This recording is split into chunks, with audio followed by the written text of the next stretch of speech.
So, I'm going to carry on talking about what I was talking about yesterday, about beliefs and how we don't really need them. I mean, if you look at what a belief is, belief is just a certain thought with a kind of emotion attached to it, a kind of feeling that it is right, that this is how things are, kind of thing. And so the belief comes up, and when it's gone, it ain't there. You can't find it anywhere. And you don't need it to do anything that you enjoy doing. I'm not there sat on the toilet having a poo, thinking in my head, oh, I'm glad it's true that I can have a poo. No, it's got nothing to do with it. It's just a poo happening. I mean, this idea that we have, or belief that we have about beliefs, that they're necessary, comes from a deeper kind of belief that we have, that we need to think, that it's necessary to worry about stuff. I remember years ago, I was talking to this woman, and she would constantly be worrying about stuff. And I was like, you don't need to worry about stuff. It doesn't achieve anything. And then she'd go, oh, but you haven't got all this to worry about and all that to worry about and blah, blah, blah, blah. And I'm like, but why don't you just write up a list of what you've got to do and then deal with it one at a time like that? Instead of this constant frenzy that you're in, that you don't do anything about any of the things that you're worrying about. And we kind of cling on to this idea that voice in our nut, that at heart a lot of us think we are, it is necessary, that it needs to be there, and we justify it. It's a kind of Stockholm syndrome. But to show like how unnecessary thought is, look at the most miraculous and difficult thing that we've ever done. That is to figure out how this world works.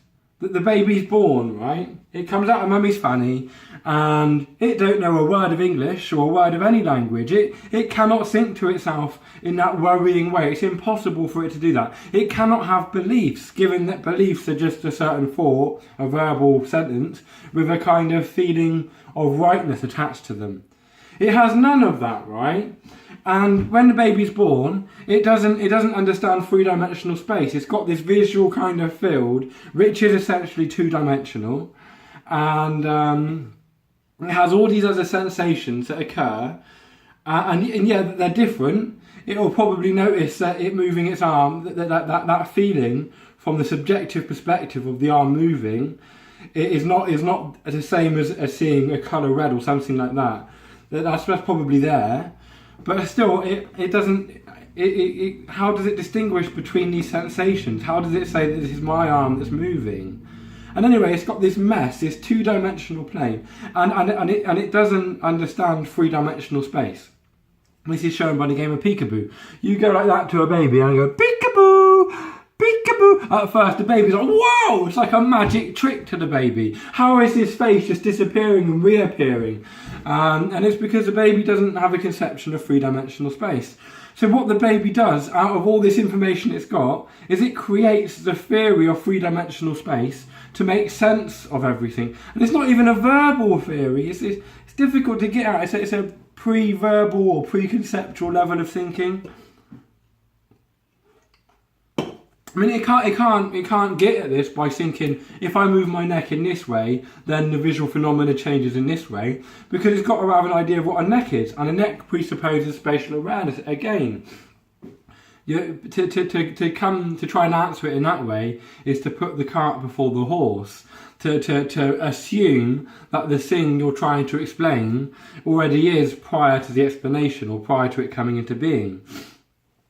A similar phenomena is when the baby learns language, right? If you or I are going to go out there and we want to learn a language we don't know, like say Chinese, what I would do is I would find somebody that knows Chinese and knows English, and they could teach me these things, right? And it would be a thought process that I would do in my head. I would say, what does hello mean in Chinese? And they go, weng weng wo, whatever it is. And then I got also ring wang wo, and then eventually instead of saying hello when I meant hello, I go ring wang wo in my head and stuff like that. But the baby doesn't have any language, so how does it pick up a language? Imagine being dumped in the middle of China, not knowing a single word of Chinese, and there being no English people around, and you've got a couple of years to kind of figure this thing out. How are you going to do it? Are you going to use thought structures? Are you going to talk to yourself in your head until it makes sense? That ain't how the baby did it, and you won't do it that way. We don't need to think to live. It's not necessary. And now I'm not saying don't go out and think and stuff like that. What the realisation it's not necessary means is that you don't have to think if you don't want to. If you don't enjoy it, if you don't enjoy learning about stuff and figuring out stuff and playing the debating game, you don't have to, mate. The ground will still support your footsteps. You'll still go and have a poo, you'll eat food, you'll do everything you do normally, but you don't need that constant monologue going on if you don't want it to be there.